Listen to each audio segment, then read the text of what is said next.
अस्सलामुअलैकुम मित्रों, muse e learning class में आपનું હાર્દિક સ્વાગત છે। મિત્રો, આજે ચેપ્ટર નંબર 3નો લાસ્ટ વિડીયોનો આપણે લાસ્ટ લેક્ચરનો અભ્યાસ કરવા જઈ રહ્યા છીએ। આજનો લેક્ચર લોંગ હશે, લેન્ધી હશે, એટલે તમે વિડીયોને અંત સુધી જોજો, અભ્યાસ કરજો। કંઈ ક્વેરી હોય તો મને પૂછજો। આપણી થર્ડ યુનિટ ટેસ્ટ આવી રહી છે, તેમાં 3, 4 અને 6 આ ચેપ્ટર નંબર છે, પરંતુ આપણે જોઈએ છીએ ચેપ્ટર નંબર 3માં જ આપણે છીએ, એટલે આજે ચેપ્ટર નંબર 3ને સમાપ્ત કરી ચેપ્ટર નંબર 6 માત્ર 2 વિડીયોમાં હું ફિનિશ કરી દઈશ। એટલે બની શકે કે 1 કલાક સુધીના વિડીયો બને તો કોઈ ટેન્શન લેવાનું નથી, બધાએ વિડીયો નિહાળવાના છે। ઓકે, ચાલો તો સ્ટાર્ટ કરીએ। વિદ્યુત રસાયણની અંદર આપણે વિદ્યુત પ્રવાહની વાતો આગળના લેક્ચરની અંદર જોઈ, તો એને પ્રેક્ટિસને આધારિત એક દાખલો છે એ જોઈએ આપણે। 0.5 એમ્પિયરનો પ્રવાહ ધાત્વીય તારમાંથી 2 કલાક માટે વહે છે, એટલે કે 2 કલાક માટે વિદ્યુત પ્રવાહનું વહન કરાવવામાં આવે છે। આનો સિમ્પલ મિનિંગ એ થાય। તો કેટલા ઇલેક્ટ્રોન વહી ગયા છે, તો તારમાંથી પસાર થયેલા ઇલેક્ટ્રોનની સંખ્યા ગણો। સૌપ્રથમ આપેલા ડેટા એ 0.5 છે એમ્પિયર, 2 કલાક એને 3600 સેકન્ડથી ગુણાકાર કરો એટલે એ ડાયરેક્ટ સેકન્ડમાં રૂપાંતર થશે, અને 96500થી ભાગાકાર કરો, કારણ કે Q બરાબર IT/F છે। Q બરાબર IT/F, I બરાબર 0.5 છે, ઇન્ટુ 2 એટલે 1 થાય, એટલે 3600 ડિવાઈડ બાય 96550, એટલે કે આ 2 0 કટ કરો તો 36/965 થશે। હવે 1 ફેરેડે બરાબર કેટલા ઇલેક્ટ્રોન હોય, તો 6.0 × 10⁻23 અવોગાડ્રો નંબર જેટલા ઇલેક્ટ્રોન હોય। 1 ફેરેડે એટલા, તો 36/965 કેટલા, તો સીધો એક ક્રોસ ગુણાકાર થશે। 965 ઇન્ટુ 6.0 × 23 ડિવાઈડ બાય 36 એટલે 2.24 10⁻22 આવશે, બરાબર। આ એનો આન્સર થશે। ધાતુઓનું નિષ્કર્ષણ કરવામાં આવે છે તેની યાદી જણાવો। 3 ધાતુઓનું નિષ્કર્ષણ આપણે ભણી ગયા, એલ્યુમિનિયમ, સોડિયમ અને મેગ્નેશિયમ, જે પૈકી સોડિયમ અને મેગ્નેશિયમનું ક્લોરાઇડના વિદ્યુત વિભાજ્યમાંથી વિદ્યુત વિભાજન કરાવવામાં આવે, તેના ક્લોરાઇડ ક્ષારમાંથી NaCl અથવા MgCl2, પરંતુ એલ્યુમિનિયમનું વિદ્યુત વિભાજન એ એલ્યુમિનામાંથી કરવામાં આવે છે, જેને એલ્યુમિનિયમ ઓક્સાઇડ કહેવાય, અને તે ક્રાયોલાઇટમાંથી પ્રાપ્ત થાય। આગળના લેક્ચરમાં આનું IUPAC નામ, સંકીર્ણનું સૂત્ર, બધી વાત કરી ગયા। એક રિએક્શન આપી છે, આ બધા ટ્વિસ્ટેડ ક્વેશ્ચન છે, એ યાદ રાખજો। આગળનો પ્રશ્ન અને આ પ્રશ્ન હાઈ લેવલના ટ્વિસ્ટેડ MCQ હોય, કોમ્પિટિટિવ એક્ઝામ એના અંદર આ પૂછાવાની શક્યતા ખૂબ વધારે ધરાવે છે, એટલે કોમ્પિટિટિવ પોઈન્ટ ઓફ વ્યૂ આ મોસ્ટ IMP MCQ ગણાય, અને MCQમાં કન્વર્ટ કરી અને દાખલો પૂછે। ડાયક્રોમેટની રિડક્શનની પ્રક્રિયા આપી છે। 6 મોલ ઇલેક્ટ્રોન દ્વારા ડાયક્રોમેટ એ convert to chromium ion, 2 mole ક્રોમિયમમાં રૂપાંતર થાય છે। તો 1 મોલ ડાયક્રોમેટનું રિડક્શન કરવા માટે જરૂરી વિદ્યુતનો જથ્થો કેટલો? ઓકે, હવે જો આ રેડોક્સ આધારિત આપણે ન લેવો હોય ને તો સીધાની ટ્રીક છે। 1 મોલમાંથી ક્રોમિયમનું રિડક્શન માટે 6 મોલ ઇલેક્ટ્રોનની જરૂર પડે, એટલે કે ડાયરેક્ટ એ 6 ફેરેડેની જરૂર પડે। આ ફેરેડેને કુલમમાં રૂપાંતર કરવા હોય તો 6 ઇન્ટુ મલ્ટિપ્લિકેશન કરવાનું 96500 એટલા કુલમથી, એટલે આ કુલમમાં જવાબ આવે। તો MCQની ટ્રીક માટે યાદ રાખવાનું, રિએક્શનમાં જેટલા મોલ આપ્યા હોય ફેરેડે લેવાના, એને ગુણ્યા 96500થી ગુણાકાર કરવાનો, આન્સર આવી જાય। બેટરી એટલે શું તેના વિશે માહિતી આપો, નવો ટોપિક। આ એવું એક સાધન છે જેનો વ્યવહારમાં આપણે વિદ્યુત ઉર્જાના સ્ત્રોત તરીકે ઉપયોગ કરીએ છીએ। એક પ્રકારનો ગેલ્વેનિક કોષ છે જે રાસાયણિક ઉર્જાનું વિદ્યુત ઉર્જામાં રૂપાંતર કરે છે। આ MCQ માટે આ બધા પોઈન્ટ યાદ રાખજો। બેટરી કેવી હોવી જોઈએ?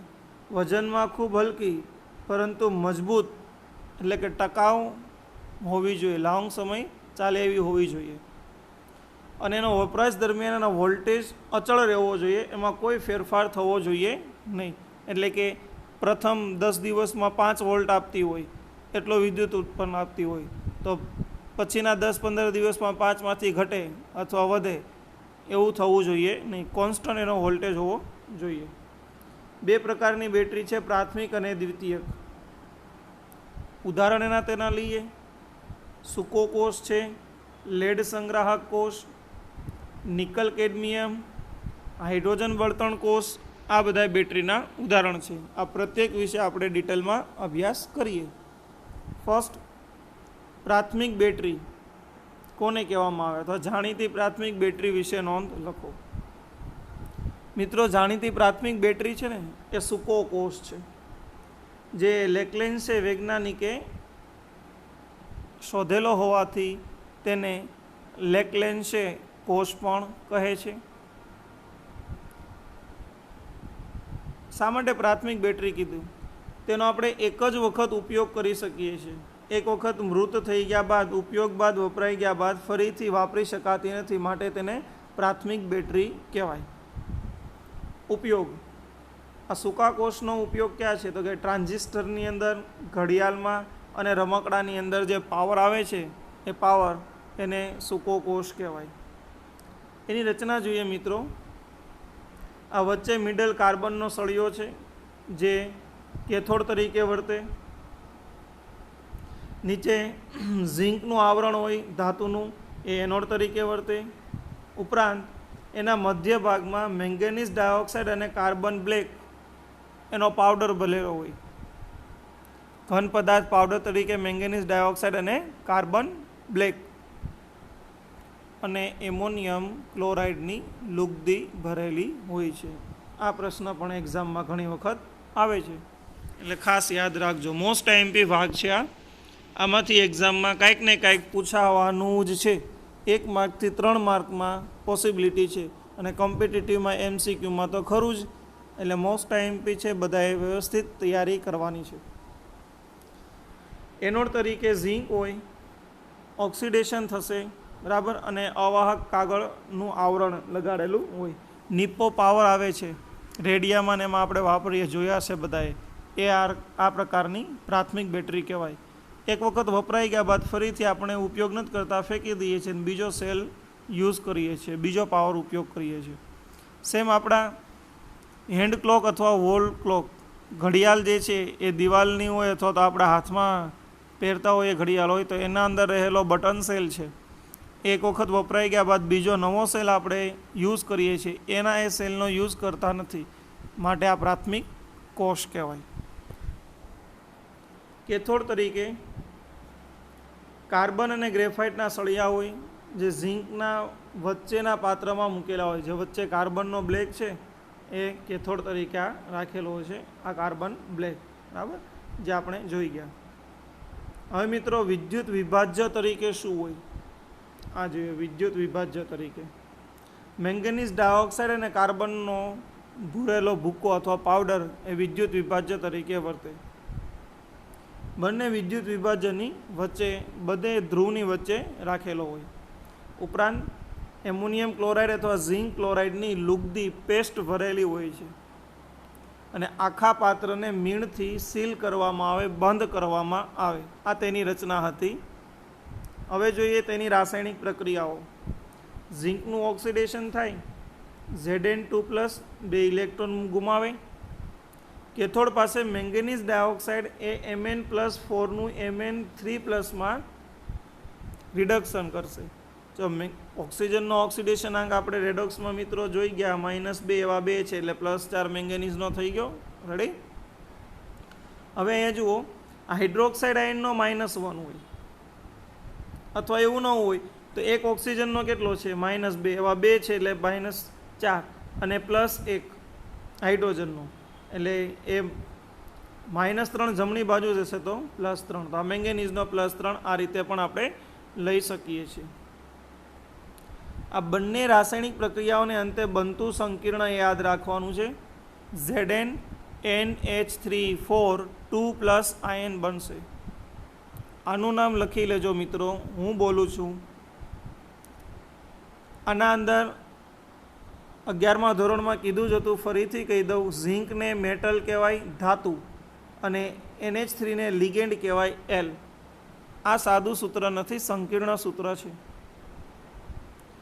4 માટે ટેટ્રા વપરાશે અને એમોનિયા માટે એમાઇન લખાય, ટેટ્રા એમાઇન. Zn ધાતુને 8 લાગશે એટલે ઝિંકેટ, ટેટ્રા એમાઇન ઝિંકેટ. કાઉન્સની અંદર લખવાનું છે 2 રોમન આંકડામાં અને પાછળ લખવાનું ion, tetra amine zincate ion.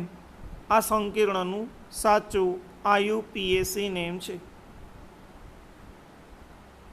હવે એનોડ અને કેથોડ ઉપરની કુલ પ્રક્રિયાઓ આપણે લખીએ તો ઝિંક એનોડની પહેલી પ્રક્રિયા, પછી manganese dioxide plus NH4 plus gives electron electron બંનેમાંથી કેન્સલ થઈ જાય, Zn2 પ્લસ આ MnOOH ટ્વાઇસ ટાઈમ અને આયા આવશે 2NH3. ઓકે. કોષનો પોટેન્શિયલ આ પણ એક MCQ માટે પૂછાશે. 1.5 વોલ્ટ હોય, એક બેટરી 1.5 આપે, જો 2 ને જોડો તો 3 અને 3 ને જોડો તો 4.5 આપશે. બરાબર. સૂકા કોષ વિશે નોંધ લખો. આવો ક્વેશ્ચન પૂછાય તો આન્સર સમાન જ આવે. લેકલેન્સે કોષ વિશે નોંધ લખો તોય આન્સર સમાન આવે, અને પ્રાથમિક બેટરી વિશે નોંધ લખો તો પણ આન્સર સમાન આવે. બરાબર. આ 3 ટ્વિસ્ટેડ ક્વેશ્ચન ફેરવીને પૂછેલા ક્વેશ્ચન હતા. ટાઇટલ. બીજું જોઈએ મર્ક્યુરી કોષ. આ પણ એક પ્રાથમિક કક્ષાનો કોષ છે, બટન સેલ જેને આપણે કહીએ છીએ. મર્ક્યુરી કોષ, બટન કોષ આ પણ એક પ્રાથમિક કક્ષાનો કોષ છે. આની અંદર મિત્રો એની રચના ખાસ સમજવા જેવી છે.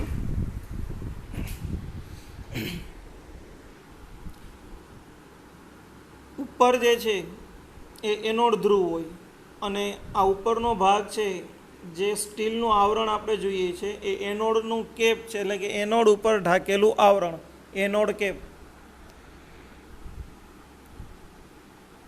પછી આ ભાગ જે છે એ કેથોડ છે, કેથોડ. એનોડ અને કેથોડની વચ્ચે એક અલગીકરણ છે કે અલગીકારક છે, આ બંનેને અલગ કરતું એક આવરણ છે, અને વચ્ચેના ભાગમાં ગાસ્કેટ મૂકેલું હોય, ગાસ્કેટ. આ એની રચના છે. હવે જોઈએ તેની પ્રક્રિયાઓ. એનોડ તરીકે ઝિંક અને મર્ક્યુરીનો સરસ હોય છે, જેને ZnHg તરીકે ઓળખવામાં આવશે. ZnHg તરીકે ઓળખવામાં આવે. ZnHg આ ઝિંક અને મર્ક્યુરીનો સરસ થયો. કેથોડ તરીકે કાર્બન અને મર્ક્યુરિક ઓક્સાઇડની લુગદી કાર્ય કરે. C+HgO આની લુગદી એ કેથોડ તરીકે કાર્ય કરશે. વિદ્યુત વિભાજનના દ્રાવણ તરીકે ઝિંક ઓક્સાઇડ અને પોટેશિયમ હાઇડ્રોક્સાઇડની પેસ્ટ લુગદી હોય. આના અંદર 2 લુગદી છે મિત્રો, યાદ રાખજો. ક્વેશ્ચન જ્યારે પૂછાશે ત્યારે ભૂલથી તમે ઉલટ સુલટ જવાબ લખીને ન આવતા, ક્વેશ્ચનને સીધી રીતે સમજજો. વિદ્યુત વિભાજ્ય તરીકેની લુગદી પૂછેલી છે કે કેથોડ તરીકેની, અને એ પ્રમાણે આપણે સાચો આન્સર લખીશું. હવે જોઈએ આગળ. ZnHg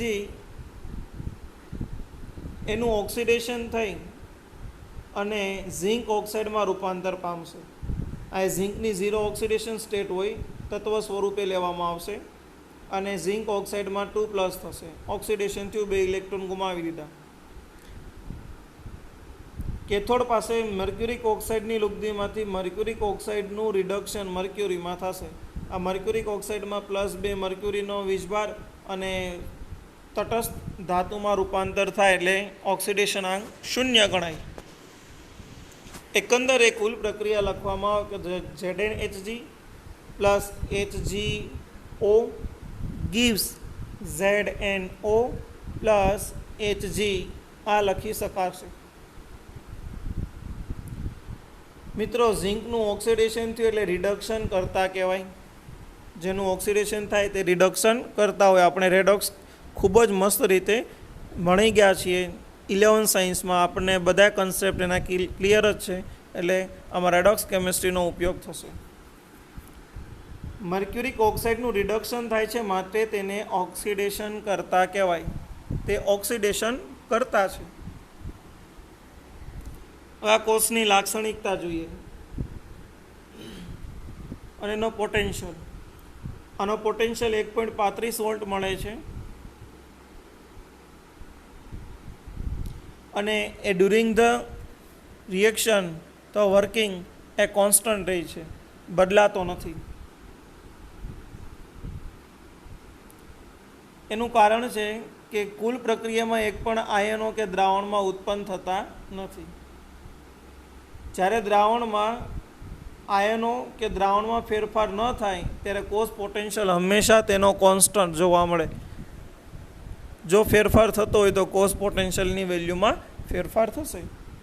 ઉપયોગ: ઓછા પ્રવાહ મેળવવાના ઉપકરણમાં તેનો ઉપયોગ થાય, જેમ કે સાંભળવાના સાધનો, સ્પીકરની અંદર, પછી ઘડિયાળના સાધનો, ઘડિયાળની અંદર, આના અંદર એનો ઉપયોગ થશે. દ્વિતીય કોષ એટલે શું? જે કોષને આપણે એક વખત ઉપયોગમાં લઈ લીધા બાદ ફરીથી પુનઃ ચાર્જિંગ કરી અને જીવિત કરી શકાય છે, તેને દ્વિતીય કોષ કહેવાય. તેની અંદર ડિસ્ચાર્જિંગ અને ચાર્જિંગ પ્રક્રિયાઓ થાય છે. સૌથી મહત્ત્વનો લેડ સંગ્રાહક કોષ અને નિકલ કેડમિયમ કોષ સેકન્ડરી કોષ છે. જોઈએ સૌપ્રથમ લેડ સંગ્રાહક કોષ. મિત્રો લેડ સંગ્રાહક કોષની આ સિમ્પલ આકૃતિ છે. પહેલાં અહીં સમજી લઈએ, પછી તમને સિમ્પલ આકૃતિ હું તમને કરાવું. આમાં કેથોડ, આ 4 વ્હીલની અને 2 વ્હીલની બેટરીઓ છે, એના અંદર આ બેટરીનો ઉપયોગ થાય છે. 4 વ્હીલમાં મોટો કોષ હોય એટલે કે આની પેનલ લાંબી હોય, એમ મોટા હેવી જે છે એ ટ્રાન્સપોર્ટિંગના વાહનો હોય, લોડિંગ, એના અંદર પણ એ મોટી કોષ બેટરી વપરાય. 2 વ્હીલની અંદર નાની બેટરી વપરાશે, માત્ર સિંગલ કોષ. આ બધી જે છે એ રચના 1, 2, 3, આ 1, 2, 3 એ બધી બેટરીઓને સિરીઝમાં જોડેલી છે અને એકંદરે પ્રવાહ ભેગો કરવામાં આવે.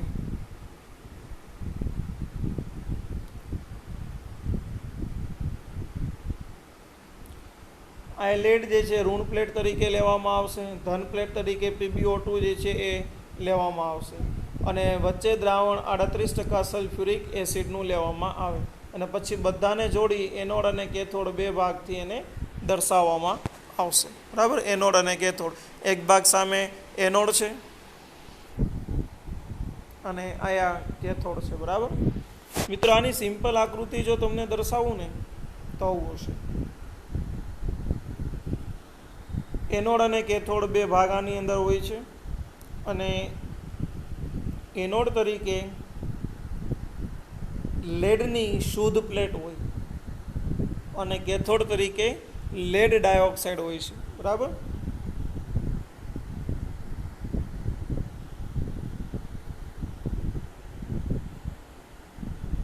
આ એનોડ આપણે કહીએ તો એનોડ તરીકે પ્લેટ કઈ છે? Pb શુદ્ધ લેડની, અને આયા જે છે એ PbO2 લેડ ડાયોક્સાઇડ એ કેથોડ તરીકે કાર્ય કરશે, કેથોડ તરીકે. ઉપરાંત આના અંદર જે દ્રાવણ ભરેલું છે એ દ્રાવણ આ બંને બેટરીને અહીંથી જોડેલી હોય, વિદ્યુત રાસાયણિક પ્રક્રિયા થશે અને વિદ્યુત પ્રવાહનું વહન કરાવતા વિદ્યુત પ્રવાહ ઉત્પન્ન થશે અને આયા જે છે એ 38% વેટ બાય વેટ સાંદ્ર સલ્ફ્યુરિક એસિડ ભરવામાં આવે. આ બધા મોસ્ટ એમપી ક્વેશ્ચન છે. આવી એક રચના એટલે આ ભાગ જુઓ, આ ભાગ છે ને એની અંદર આ એક આટલો ભાગ છે, આટલો ભાગ, એની અંદર આ રચના હોય આવી લાઇનમાં ગોઠવી અને સિરીઝ આખી બનાવેલી આકૃતિ 3Dમાં આપેલી છે, પણ ઓરિજિનલ કોષ એ આથી દર્શાવી શકાય, આ સિમ્પલ આકૃતિથી દર્શાવી શકાય. એનોડ તરીકે લેડની પટ્ટીઓ છે અને લેડ ડાયોક્સાઇડથી ચોંટાયેલા પટ્ટાઓ એટલે પીબી ઉપર PbO2નું અસ્તર લગાડેલું છિદ્રાળી પટ્ટી કેથોડ તરીકે વર્તે અને પ્યોર લેડ એનોડ તરીકે વર્તે. વિદ્યુત વિભાજ્યમાં 38% વેડ બાય વેડ સલ્ફ્યુરિક એસિડનું દ્રાવણ હોય, જેની ઘનતા શરૂઆતમાં 1.25 થી 30 મિલીગ્રામ પ્રતિ ml લેવામાં આવે છે. પ્રારંભિક ઘનતા જ્યારે ડિસ્ચાર્જ થશે ને ત્યારે આ ઘનતાનું મૂલ્ય 1.10 થી 1.15 થઈ જાય. કેટલું થઈ જાય? 1.10 થી 1.15. એટલે આ પ્રશ્ન પણ મહત્વનો છે કે શરૂઆતમાં સાંદ્રતા કેટલી અને ડિસ્ચાર્જિંગ અથવા ચાર્જિંગ સમયે સાંદ્રતા કેટલી. વિદ્યુત પ્રવાહ ઉત્પન્ન કરતો બંધ થાય ત્યારે દ્રાવણની ઘનતા ઘટે. એનોડ પરની પ્રક્રિયા લખીએ મિત્રો. Pb પ્લસ SO4 સલ્ફ્યુરિક એસિડના SO4 gives PbSO4. આ પીબીની ઓક્સિડેશન અવસ્થા 0 છે, જેમાંથી +2 માં રૂપાંતર પામ્યું, અને PbO2માં ઓક્સિડેશન અવસ્થા +2 છે, જે ડાયરેક્ટ PbSO4માં રૂપાંતર પામશે. તો PbSO4માં રૂપાંતર પામે તો 2PbSO4 થવાથી એ ડાયરેક્ટ 2PbOમાંથી Pbમાં એટલે 2 આયા થશે. હવે જોઈએ ઓક્સિડેશન અવસ્થાને અંતે કુલ રિએક્શન કેવી થાય. Pb plus PbO2 plus 2H2SO4 gives 2PbSO4.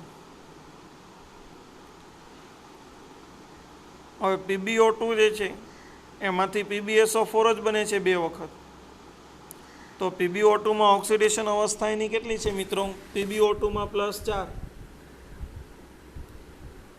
અહીંયા 0, અહીંયા +4, અહીંયા +2, એટલે 0માંથી 1 બને છે +2 અને 0માંથી 1 બને છે +4માંથી 0માંથી +2 અને +4માંથી +2.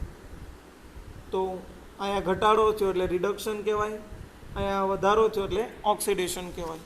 આ રાસાયણિક કોષનો કોષ પોટેન્શિયલ 2 વોલ્ટ છે. એનો ઉપયોગ સ્કૂટરમાં, કારમાં, ટ્રકમાં વગેરેમાં જોવા મળે છે. ચાર્જિંગ દરમિયાન કોષની સાંદ્રતા ઘટતી જાય છે અને દ્રાવણની ઘનતા 1.10 થી 15 થાય ત્યારે ચાર્જિંગ કરવું પડે છે. પછી એ વિદ્યુત પ્રવાહ ઉત્પન્ન કરતો નથી. ચાર્જિંગમાં પ્રતિગામી પ્રક્રિયા થાય છે, એટલે કે કેથોડ પરના લેડ સલ્ફેટનું પીબીમાં અને PbO2માં પરિવર્તન થાય છે. આ પ્રતિગામી પ્રક્રિયા નીચે પ્રમાણે છે. PbSO4 એ જે જમણી બાજુ હતું એને ડાબી બાજુ લખવાનું 2H2, Pb પ્લસ PbO2 બરાબર. આ એનોડ ઉપર થશે, આ કેથોડ ઉપર થશે. આ રીતે રાસાયણિક પ્રક્રિયા થાય, રિવર્સ પ્રોસેસ થશે. બીજો એક કોષ છે નિકલ કેડમિયમ કોષ, એ પણ સેકન્ડરી કોષ છે. એની માહિતી મેળવીએ. આ સેકન્ડરી કોષ છે.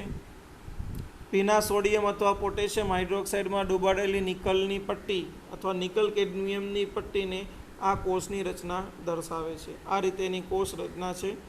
આ ધન પ્લેટ હોય, બંને વચ્ચેનું અલગીકારક છે, અને આ ઋણ પ્લેટ છે. બરાબર. આકૃતિ ઉપર જોઈએ તો એનોડની કેડમિયમની પ્લેટ છે અને કેથોડ તરીકે ઘન નિકલ ટ્રાયહાઇડ્રોક્સાઇડ ધરાવતી પ્લેટ લીધેલી હોય. એની રાસાયણિક પ્રક્રિયા મુજબ થશે. Cadmium +2NiOH3 gives CdO +2NiOH twice +H2O. કેડમિયમની ઓક્સિડેશન સ્ટેટ 0, એમાંથી +2 ઓક્સિડેશન, નિકલની +3માંથી +2 રિડક્શન. બરાબર, ઘટ્યું એટલે રિડક્શન થાય. લેડ સંગ્રાહક કોષની સાપેક્ષમાં આનું આયુષ્ય ખૂબ વધારે છે, પણ એનું ઉત્પાદન ખૂબ મોંઘું હોવાથી સામાન્ય રીતે વાપરવામાં આવતું નથી. આ બધા એને આધારિત ક્વેશ્ચન છે જે સ્વપ્રયત્ન કરવાના છે અને આગળની થિયરીમાં બધા સમજાવી દીધા છે.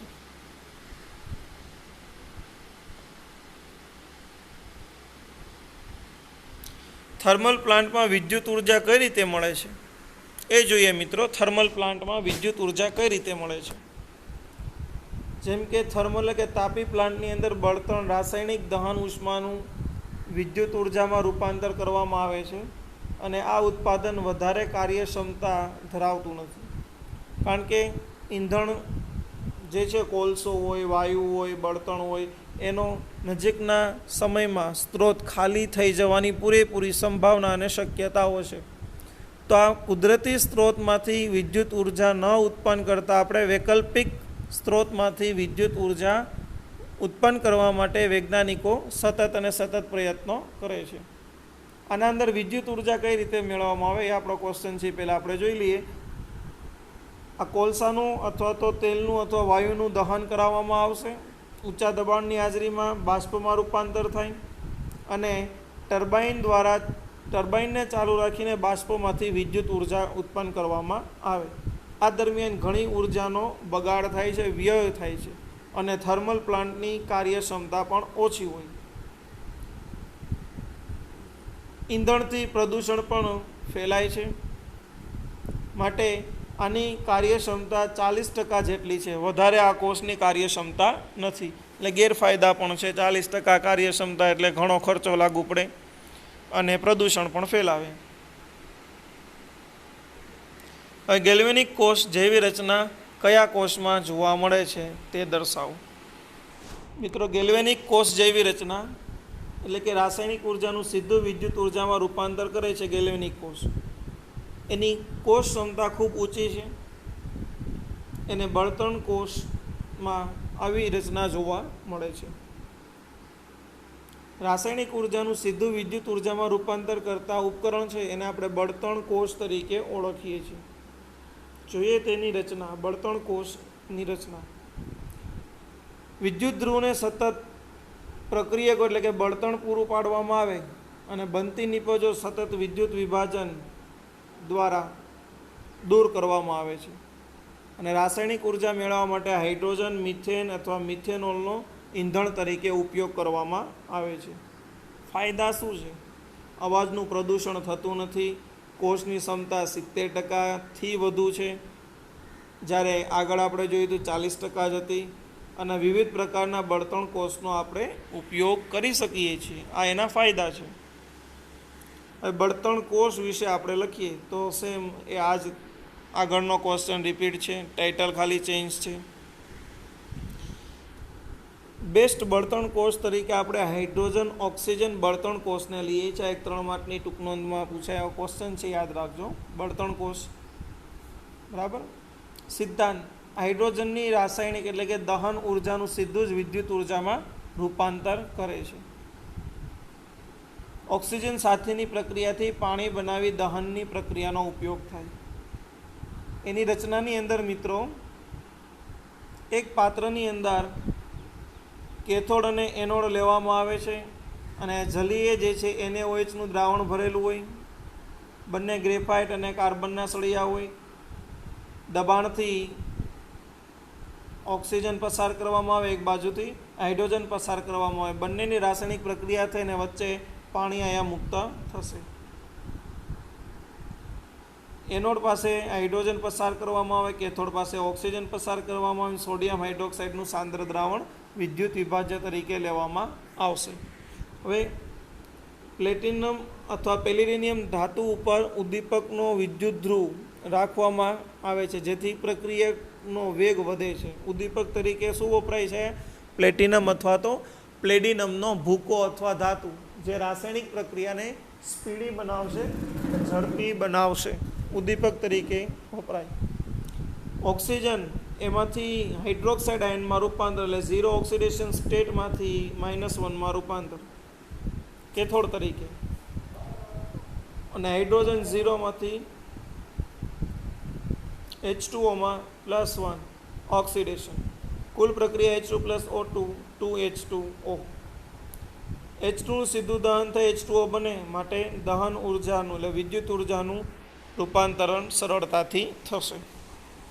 ફાયદા: પ્રદૂષણથી મુક્ત હોય, 70%થી વધારે કોષની ક્ષમતા છે અને બળતણ કોષમાં વધારવા માટે વિદ્યુત ધ્રુવો, સારા ઉદ્દીપક અને વિદ્યુત વિભાજ્ય પણ વાપરવામાં આવે છે. આ તેના બેનિફિટ છે.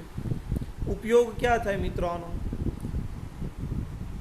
ઓક્સિજન અને હાઇડ્રોજન બળતણ કોષનો આપણે ઉપયોગ અવકાશ કાર્યક્રમમાં વિદ્યુત ઉર્જા પૂરી પાડવા માટે કરીએ છીએ. સ્પેસ રિસર્ચની અંદર એનો ઉપયોગ થાય, સ્પેસની અંદર. આ કોષની પ્રક્રિયાથી બનતી પાણીની બાષ્પને ઠંડી પાડીએ તો પીવાના પાણી તરીકેનો પુરવઠો પણ મેળવી શકાય છે.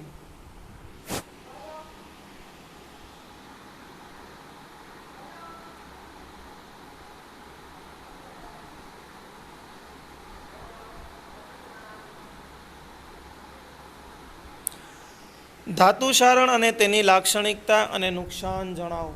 બરાબર. ધાતુની સપાટી ઉપર ધીમે ધીમે આપણે જોઈએ છીએ ઓક્સાઇડ અથવા ધાતુના અન્ય ક્ષારનું પડ બને છે, તેને ધાતુનું સારણ કહેવાય. અથવા ધાતુને કાટ લાગવો, લોખંડની સપાટી ઉપર કાટ લાગે એ ખૂબ જ સરળ રીતે આપણે સરસ રીતે જાણીએ છીએ. તો એ પ્રક્રિયા ધાતુ સારણ. બરાબર. આનું ઓક્સિડેશન ઇલેક્ટ્રોન આપીને અને ઓક્સિજન આપીને ઓક્સાઇડમાં રૂપાંતર થશે. લાક્ષણિકતા: લોખંડને કાટ લાગવો, ચાંદીનું ઝાંખું પડવું, તાંબા અને કાંસાની સપાટી ઉપર લીલા રંગના પડ બનવા. આ બધી પ્રક્રિયા સારણની પ્રક્રિયા છે. તેનાથી નુકસાન શું થાય? તો કે દર વર્ષે કરોડો રૂપિયાનું નુકસાન થાય છે મિત્રો. જેમ કે મકાનો, પુલ, વહાણ, ધાતુ એટલે કે લોખંડ, એમાંથી બનાવેલી વસ્તુઓને નુકસાન થશે. જોઈએ કઈ રીતે આનું સારણ થાય છે, એની કેમિસ્ટ્રી શું છે, એ કેમિસ્ટ્રી વિશે આપણે અભ્યાસ કરીએ.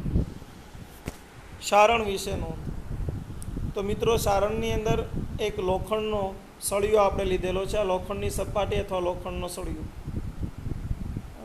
એક લોખંડનો સળિયો છે. એના ઉપરની પ્રક્રિયા આપણે સમજીએ. ઓક્સિજનની હાજરીમાં Fe નું Fe2+ રૂપાંતર થશે.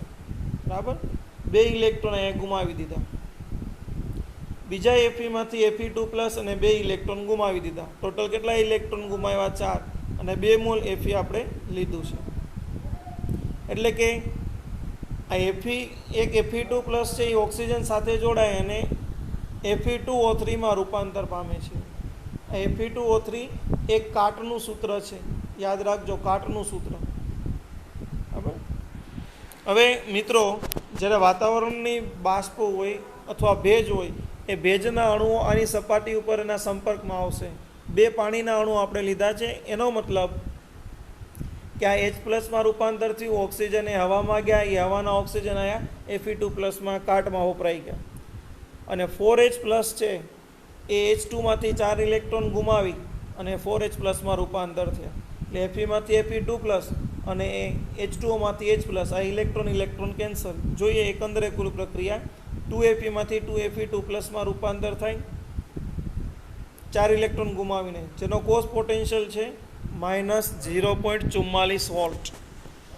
હવે કેથોડ આગળની પ્રક્રિયા જોઈએ ને મિત્રો, તો કેથોડ આગળની પ્રક્રિયામાં ઓક્સિજન હાઇડ્રોજન લઈ અને H2ઓમાં રૂપાંતર કરે. હવાનો ઓક્સિજન H+ મેળવી અને H2ઓમાં રૂપાંતર કરે, જેનો પોટેન્શિયલ 1.23 છે. એટલે કે બંને પ્રક્રિયાઓ Fe લોખંડની સપાટી ઉપર જ થાય છે. Oxidation as well as the reduction, both reaction takes place in the same rod of iron, surface of the iron. લોખંડની સપાટી ઉપર બંને પ્રક્રિયાઓ એકંદરે થતી જોવા મળે છે. અને ધીમે ધીમે Feની સપાટીમાં લોખંડની સપાટીનું વજન ઘટે. કુલ પ્રક્રિયા જો લખીએ ને મિત્રો, 2Fe + O2 4H+ gives 2Fe2 અને 2H2O થાય અને એનો 1.67 સેલ પોટેન્શિયલ મળે. કઈ રીતે? તે 1.23 --44 એટલે 1.67 વોલ્ટ છે. આ પણ યાદ રાખવાનું. કાટની રાસાયણિક પ્રક્રિયા દરમિયાન કેટલો કોષ પોટેન્શિયલ જોવા મળે, આ એનો કોષ પોટેન્શિયલ મળશે. Fe2O3 H2O કાટનું સૂત્ર છે, ઘણી વખત એક્ઝામમાં આવી ગયું છે, ખાસ યાદ રાખજો. જે વાતાવરણમાં Fe2 છે ફેરસ, એ ફેરિક Fe3 રૂપાંતર થતું જોવા મળે છે, માટે તેને કાટ તરીકે ઓળખવામાં આવે છે અને વધારે હાઇડ્રોજન વાયુ ઉત્પન્ન કરશે. તો આ હતી સારણની ઘટના. લોખંડના સારણનું રસાયણ વિજ્ઞાન સમજાવો. સેમ પ્રશ્નનો જવાબ આવશે રિપીટ આન્સર છે. આને અટકાવવા માટેની વાત, કઈ રીતે અટકાવી શકાય અને એના ઉપાયો વર્ણવો. આ પણ એક મહત્વનો એક ટોપિક છે. અટકાવવું અનિવાર્ય છે, કારણ કે કરોડો રૂપિયાનું દર વર્ષે નુકસાન થતું હોય આખા વર્લ્ડમાં, તો ધાતુનું સારણ અટકાવવું એ ખૂબ જ જરૂરી છે. એના માટે એના નુકસાન શું છે, તો કે ધાતુઓનો વ્યય થઈ આર્થિક નુકસાન થાય, પૈસાઓ, બરાબર. પુલને જો સારણ થાય તો પુલ તૂટી જાય અને અકસ્માત થવાની શક્યતાઓ રહે. મશીનની અંદર કાટ લાગતા એની કાર્યક્ષમતા ઘટે છે અને અંતે મશીન બંધ થાય. કઈ રીતે એને સ્ટોપ કરી શકાય એના માટેની વાત, અટકાવવા માટેની વાત. ધાતુની સપાટી ઉપર રંગ કરી શકાય. ધાતુની સપાટી ઉપર અન્ય રસાયણો જેમ કે બિસફિનોલનું સ્તર લગાડી શકાય, બરાબર. બિસફિનોલ એનું સ્તર આપણે લગાડી શકીએ છીએ. એટલે આ એના માટેની વાત છે, બિસફિનોલનું સ્તર લગાડવું. હવે બીજું એક ઉદાહરણ લઈએ કે એના ઉપર બીજી ધાતુનું પ્લેટનું સ્તર કવચ રાખી શકાય. જેમ કે એફી કરતાં વધારે સક્રિય સ્ટેનસ અને ઝિંક ધાતુઓ છે, મેગ્નેશિયમ પણ છે, જે સરળતાથી ઇલેક્ટ્રોન આપીને ઓક્સિડેશનની પ્રક્રિયાઓ કરે, માટે તેને બલિદાન આપનાર ધાતુઓ તરીકે ઓળખવામાં આવે છે. એનો ઢોળ ચડાવીએ ને તો ઝિંક અને મેગ્નેશિયમ પોતે સારણ પામે છે અને અંદરના એફીને સારણ થવા દેતું નથી, તેનું રક્ષણ કરે છે. આથી એનોડ તરીકે મેગ્નેશિયમ અથવા ઝિંકનો ઢોળ અથવા અસ્તર એફી ઉપર ચડાવવામાં આવે છે. હવે નિષ્ક્રિય ધાતુના સ્તર ચડાવીએ તો પણ જે છે ધાતુનું સારણ અટકાવી શકાય. જેમ કે કોપરનું સારણ અટકાવવા માટે સિલ્વર ઉપર એનું પડ ચડાવવામાં આવે તો સારણ અટકાવી શકાય, પણ એ તો ખૂબ મોંઘું પડે, આપણે જાણીએ છીએ. એના કરતાં આપણે બેસ્ટ વે કયો છે, મેગ્નેશિયમ અને ઝિંક. હવે મિત્રો દાખલા જોઈ લઈએ. 0.1 મોલર KClનું દ્રાવણ ભરેલા એક વાહક કોષનો અવરોધ 100 ઓહમ છે અને 0.03 મોલર KClના દ્રાવણ વડે અવરોધ 520 ઓહમ મળે છે. તો 0.03 મોલર KClના દ્રાવણની વાહકતા અને મોલર વાહકતા ગણો. 0.1 મોલરની વાહકતા 1.29 સાયમન પર મીટર આપેલી છે. 0.03ની ગોતવાનું છે અને 0.1નું આપ્યું છે. વાહકતા બરાબર આપણને ખબર છે, તો સૌપ્રથમ કોષ અચળાંક ગણવો પડે. કોષ અચળાંક બરાબર વાહકતા ઇન્ટુ રેઝિસ્ટન્સ થશે. આર બરાબર 100 અને 1.29 આપેલું છે, એટલે 129 એટલા મીટર ઇન્વર્સ થશે અને સેન્ટીમીટરમાં લખો તો 1.29 એઝ ઇટ ઇઝ રહેશે. હવે 0.03 મોલર દ્રાવણની વાહકતા ગણવી છે, તો G/R થશે. G સ્ટાર એનો આપણે એકમ લીધો છે 129 મીટર ઇન્વર્સ અપોન 120 એટલે 0.0248 ઓહમ ઇન્વર્સ અથવા સાયમન પર મીટર લખી શકાય, અને સેન્ટીમીટરમાં લખો તો 10⁻² થી મલ્ટીપ્લાય કરો. આ વાહકતા મળી ગઈ. હવે મોલર વાહકતા બરાબર K/C છે અથવા 1000 K/C. K/C લો ઇન્ટુ 1000 થી છેલ્લે મલ્ટીપ્લાય કરેલું છે. 0.248/30 0.00288 એટલે 8.266 10⁻³ આટલા સાયમન સ્ક્વેર પર મોલ આન્સર મળે. ત્યારબાદ મિત્રો એક આ દાખલો છે, MCQમાં ઘણી વખત આવેલો કોયડા સ્વરૂપનો દાખલો છે. 3 વિદ્યુત વિભાજ્ય ABC ને અનુક્રમે nickel sulphate, silver nitrate, copper સલ્ફેટના દ્રાવણ ધરાવે છે. તેમને શ્રેણીમાં જોડેલા છે. હવે બીમાં 1.45 ગ્રામ સિલ્વર કેથોડ ઉપર જમા થાય ત્યાં સુધી 1.5 એમ્પિયર સ્થિર પ્રવાહ પસાર કરવામાં આવે છે. નિપજ તરીકે શું મળે છે? બીની અંદર 1.45 ગ્રામ સિલ્વર અને 1.5 એમ્પિયરનો વિદ્યુત પ્રવાહ પસાર કરવામાં આવે છે. તો કેટલા સમય માટે પ્રવાહનું વહન થયું હશે? કોપર અને નિકલના કેટલા દળ નિશ્ચિત થયા હશે? A અને C નું દળ ગોતવાનું છે અને બી માટેનો પ્રવાહનો સમય T ગોતવાનો છે. તો સૌપ્રથમ આપણે રિડક્શનની પ્રક્રિયાઓ લખીએ તો નિકલ સલ્ફેટનું આયનીકરણ થાય તો Na2+ બને. Na2+માંથી એનઆઈમાં રૂપાંતર કરવા માટે 2 ઇલેક્ટ્રોન ખપે. Ag+ એમાંથી 1 ઇલેક્ટ્રોન એટલે Ag, 1 મોલ ઇલેક્ટ્રોન એટલે 1 ફેરેડે, 2 મોલ એટલે 2 ફેરેડે. કોપર સલ્ફેટમાં 2 એટલે 2 ફેરેડે. ઓકે, આ પહેલાં આપણે જોઈ લીધું. હવે બધાને સમાન પ્રવાહ 1 ફેરેડે જો આપવામાં આવે તો 1 મોલ Ag મળે, હાફ મોલ નિકલ અને હાફ મોલ ઝિંક છૂટું પડશે. સોરી, કોપર છૂટું પડશે. Cu છે, ઝિંક નથી. હવે 1.45 ગ્રામ સિલ્વર એટલે કેટલું થયું? તો કે એના મોલ લેવા હોય ને તો ગ્રામ પર મોલ આપણે લઈએ છીએ તો 180 ગ્રામથી એને ડિવાઈડ કરવું પડે. એટલા મોલ, 1 મોલ બરાબર 108 ગ્રામ છે તો 1.45 ગ્રામ એ કેટલા? તો 0.01342 ગ્રામ મોલ સિલ્વર થાય. હવે 1 ફેરેડેને વિદ્યુત પ્રવાહની જરૂર પડે છે તો ઇન્ટુ 1 કરો એટલે આન્સર જે છે એ સેમ જ આવશે. અને કુલમમાં લઈ જાઓ તો 96500થી ગુણાકાર કરો. 96500થી ગુણાકાર કરતાં જવાબ 1295.6 કુલમ પ્રાપ્ત થશે. હવે આગળ વધીએ મિત્રો, આપણે Q બરાબર IT, કારણ કે આપણે તો શું શોધવાનું છે? સમય, કેટલા સમય માટે. વજન તો પહેલેથી કઈ આપ્યું હતું એટલે આ દાખલો ઊંધો છે. આગળની પેટર્નમાં તમે જુઓ, એમ્પિયર સમય આપેલું હોય અને વજન શોધતા એ વજન આપેલું છે અને સમય અથવા તો એમ્પિયર કોઈ પણ એક રાશિ શોધી શકાય અથવા ફેરેડે જથ્થો. એટલે આ રિવર્સ દાખલો છે, એટલે આ મેથડ ચેન્જ છે, ધ્યાન રાખજો. Q બરાબર ITમાં T બરાબર Q/T તો 1295.6/1.5 આટલી સેકન્ડ મળે. અને મિનિટમાં રૂપાંતર કરો તો હજી 60થી ડિવાઈડ કરો જવાબને તો 14.39 મિનિટ જવાબ આવશે. હવે 2 ફેરેડે બરાબર 1 મોલ નિકલ તો 0.1342 ફેરેડે એ કેટલા? એના છેદમાં 2 લ્યો તો 0.0671 મોલ થાય. કોપરના પણ એટલા જ મોલ થશે, પણ દળ અને બંનેનું અલગ છે એટલે જવાબ દળમાં અલગ આવશે. આ મોલ એને ગુણ્યા આપણે લઈએ છીએ આણ્વીય દળ એટલે વજન મળે 58.7, 0.3939 ગ્રામ નિકલ જમા થયેલું હશે. સેમ આયા પણ મોલ તો એટલા જ છે. 2 ફેરેડે 1 મોલ તો 0.01342 ફેરેડે કેટલા મોલ? એના છેદમાં 2, 0.0671 મોલ. હવે દળ એટલે 63.5થી ગુણાકાર કરો, 0.426 ગ્રામ કોપર મળશે.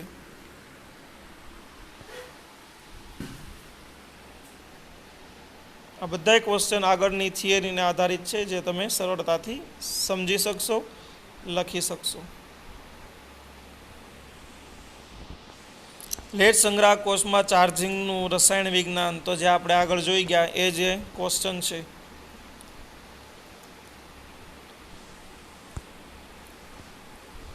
તો મિત્રો આ આપણું ચેપ્ટર પૂર્ણ થાય છે. કાલ આપણે ચેપ્ટર નંબર 6 ધાતુઓના અલગીકરણ માટેની વાત કરીશું, જે ચેપ્ટર તમે ધોરણ 10માં પણ બેઝિક ભણી ગયા છો. અને આપણે ટ્રાય કરીશું કે 2 જ દિવસમાં એ ચેપ્ટર પૂર્ણ થાય. એટલે આવા લોંગ લેક્ચર બનશે, કોઈ ટેન્શન લેવાનું નથી. અને યુનિટ ટેસ્ટમાં આ બંને ટેસ્ટની આપણે બંને ચેપ્ટરનો સમાવેશ હશે.